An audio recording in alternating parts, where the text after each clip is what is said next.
Maharashtra bulletin, आपला महाराष्ट्र, आपली बातमी. श्रीराम भूमी म्हणून देशभर ओळखल्या जाणाऱ्या नाशिक शहरात यंदाचा रामनवमी उत्सव आगळ्यावेगळ्या पद्धतीने साजरा करण्यात येणार आहे. श्रीरामाची परंपरा, नाशिकची धार्मिक ओळख आणि नव्या पिढीपर्यंत रामकथेमधील संस्कार पोहोचवण्याच्या उद्देशाने विक्रांत युवक मित्र मंडळाने विविध कार्यक्रमांचे आयोजन केले आहे. गोदा पार्क येथे 25 आणि 26 मार्च रोजी हा विशेष उत्सव साजरा होत आहे. प्रथम सर्वांना माझा जय श्रीराम. आपण जर बघितलं असाल तर अतिशय भक्तिमय वातावरणात रामनवमी 2026 ही रामवाडी गोदा पार्क विक्रांत युवक मित्र मंडळाच्या वतीनं पार पडते.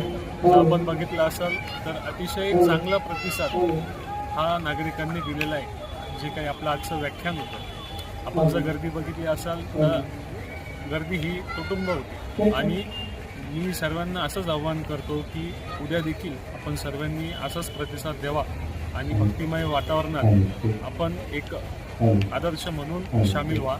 आणि त्याचप्रमाणे आजचं जे व्याख्यान होतं स्वानंदजी पेटरकरांचं, त्यांनी सांगितलं की घरात राम आहे पण बाहेर आणि मनात हा कसा असला पाहिजे आणि आपण हिंदुत्वाच्या दिशेने कसं पुढं गेलं पाहिजे, हिंदुत्व एकीकरण कसं झालं पाहिजे, याच्यावर त्यांनी अतिशय सुंदर असं व्याख्यान केलेलं आहे.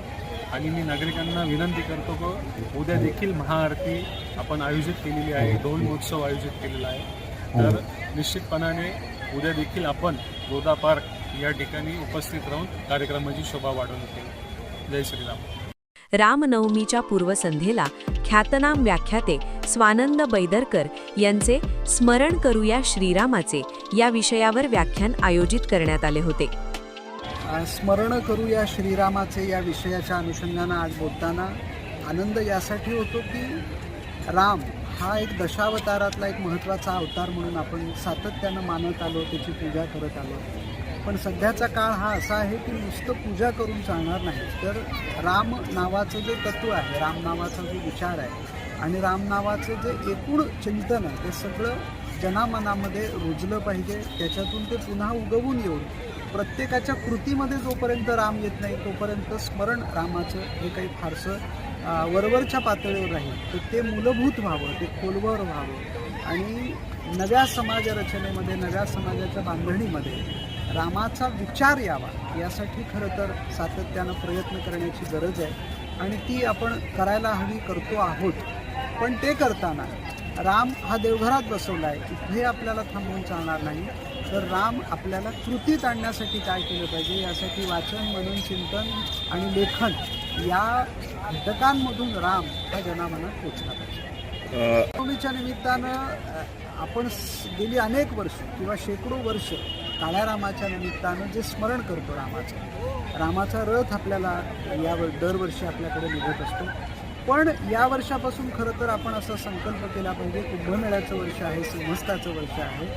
तर विकासाच्या दिशेनं वाटचाल करताना रामानं अयोध्येमध्ये, रामानं आपल्या जीवनचरित्रामध्ये जी विकासाची दिशा ठरवली होती ती विकासाची दिशा काळानुरूप सातत्यानं बदलते आहे का, तर त्याचं उत्तर नाही असं आहे. कारण जो विकास रामानं अभिप्रेत होता तो या सिंहस्थ नगरीमध्ये घडला पाहिजे. या सोहळ्यात नाशिक शहरातील 5 मान्यवरांना श्रीराम तपोनिधी सन्मान देऊन गौरविण्यात आले. नाशिकची श्रीराम भूमी म्हणून असलेली ऐतिहासिक आणि धार्मिक ओळख नव्या पिढीपर्यंत अधिक ठळकपणे पोहोचावी, तसेच समाजात सांस्कृतिक आणि आध्यात्मिक जागर निर्माण व्हावा, या भावनेतून हा कृतज्ञता सोहळा आयोजित करण्यात आलाय. या उत्सवाला नागरिकांनी मोठ्या संख्येने उपस्थित राहावे असे आवाहन निमंत्रक विक्रांत युवक मित्र मंडळ तसेच भारतीय जनता युवा मोर्चाचे माजी शहराध्यक्ष मनीष शंभू सुनील बागुल यांनी केले. Bureau report, Maharashtra bulletin, Nashik. Maharashtra bulletin, आपला महाराष्ट्र, आपली बातमी.